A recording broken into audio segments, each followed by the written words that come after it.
Et c'est l'heure du bulletin Afrique sur la radio numéro 1 sur l'info et le sport avec Denise de la Fafiette. Bonjour Denise. Bonjour Thierry Angeval.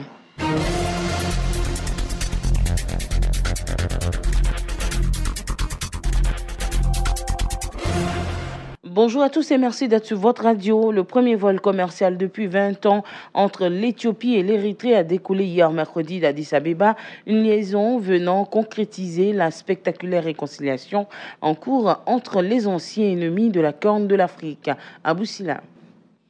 Ethiopian Airlines a précisé sur son site web que le vol ET0312 à destination d'Asmara avait quitté l'aéroport international Bolé d'Addis Abeba après une cérémonie décrite par le directeur général de la compagnie comme un événement unique dans l'histoire de l'Éthiopie et de l'Érythrée. En raison de la forte demande, le géant africain du transport aérien a ajouté qu'un autre avion avait quitté Addis Abeba 15 minutes plus tard à destination de l'Érythrée. Selon IZF.net, un journaliste de l'AFP à bord du second appareil a rapporté que du champagne avait été servi aux passagers, toutes classes confondues, et des roses distribuées peu après le décollage. Jadis province de l'Éthiopie, l'Érythrée a fait sécession en 1993 après une trentaine d'années de guerre. Un conflit territorial sur la frontière a suivi la déclaration d'indépendance, débouchant sur une guerre qui fit quelques 80 000 morts entre 1998 et 2000 et a été prolongée par une longue période d'hostilité qui vient tout juste de s'achever. Le mois dernier, le nouveau premier ministre éthiopien, le réformateur Abiy Ahmed, a surpris en déclarant accepter un règlement du conflit frontalier datant de 2002. Il y a 2 semaines, il s'est rendu en visite officielle à Asmara où il a signé avec le président érythréen une déclaration mettant officiellement fin à 20 ans d'état de guerre. Le rétablissement des relations aériennes était prévu parmi les mesures de normalisation entre les deux anciens ennemis. L'Égypte met à l'abri certains des cadres supérieurs de son armée. Une loi relative à leur immunité judiciaire a été adoptée récemment.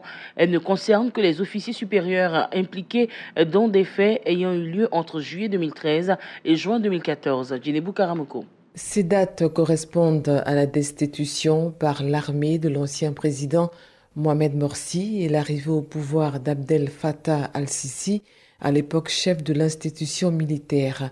Le Parlement a indiqué sur son site internet avoir approuvé la loi relative au traitement réservé à certains commandants des forces armées.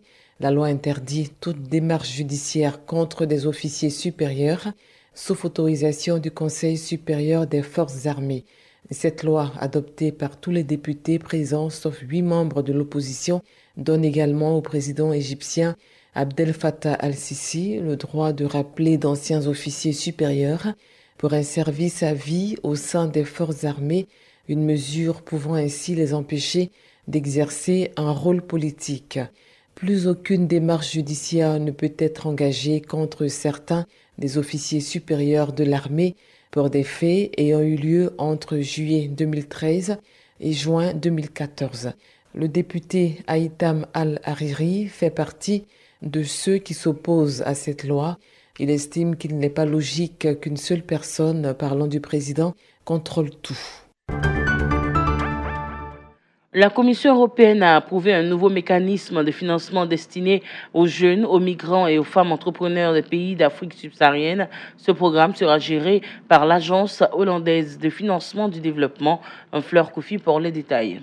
Selon le magazine Jeune Afrique, l'enveloppe approuvée à la mi-juillet par l'exécutif de l'Union européenne porte sur une garantie de 75 millions d'euros, environ 49 milliards de francs CFA, apportés par le Fonds européen pour le développement durable, créé en septembre 2017. Elle est accompagnée d'une assistance technique de 8 millions d'euros de la Commission européenne et de 7,5 millions d'euros du Fonds d'inclusion financière massif du gouvernement hollandais. Géré par l'Agence hollandaise de financement de développement, FMO, le programme Nassira offrira aux banques et institutions de microfinance locales des garanties pour les prêts accordés aux déplacés internes et aux réfugiés, aux rapatriés, aux femmes et aux jeunes âgés de 18 à 30 ans. Les entrepreneurs pourront créer une entreprise plus facilement ou développer les petites entreprises qu'ils dirigent déjà, a annoncé la Commission européenne. Cette initiative marque un grand pas en avant pour s'assurer que le financement atteint les jeunes, les migrants et les femmes entrepreneurs qui sont potentiellement de grands créateurs d'emplois dans les pays où l'emploi est très nécessaire aujourd'hui et à l'avenir, assure Linda Brokenzen, directrice des investissements de FMO.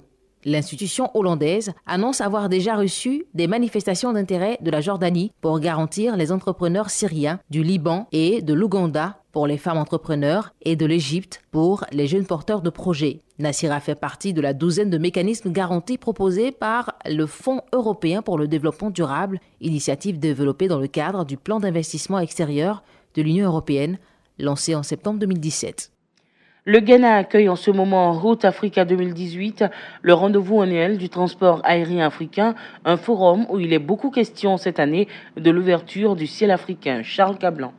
Il y a 30 ans, les compagnies africaines assuraient 60% du trafic. Cette proportion est tombée à 20%. Pour répondre à la demande, il faut les avions. Elles mettent donc aujourd'hui la bouchée double pour s'équiper. Mais toutes se heurtent au mur de l'argent parce que leur activité peut très vite souffrir d'un retournement de la conjoncture dû à la hausse du kérosène ou à une crise politique. Conséquence, elles ont du mal à trouver des financements. Certaines compagnies cherchent, au contraire, à réduire leur flotte. Ces compagnies publiques n'ont pas toujours été bien gérées et elles n'ont pas toujours senti au bon moment l'arrivée de la concurrence. Même les plus rentables ont besoin d'argent frais. Le marché est prometteur. Il y a environ 100 millions de passagers par an en Afrique et ce chiffre pourrait tripler d'ici une quinzaine d'années, en partie grâce à la baisse des prix que cette concurrence exacerbée va entraîner, à condition que les aéroports jouent le jeu de l'ouverture du ciel en autorisant de nouvelles lignes, à condition aussi de développer le tourisme. La clientèle des hommes d'affaires est lucrative, mais c'est une niche étroite qui ne fera pas vivre toutes ces compagnies.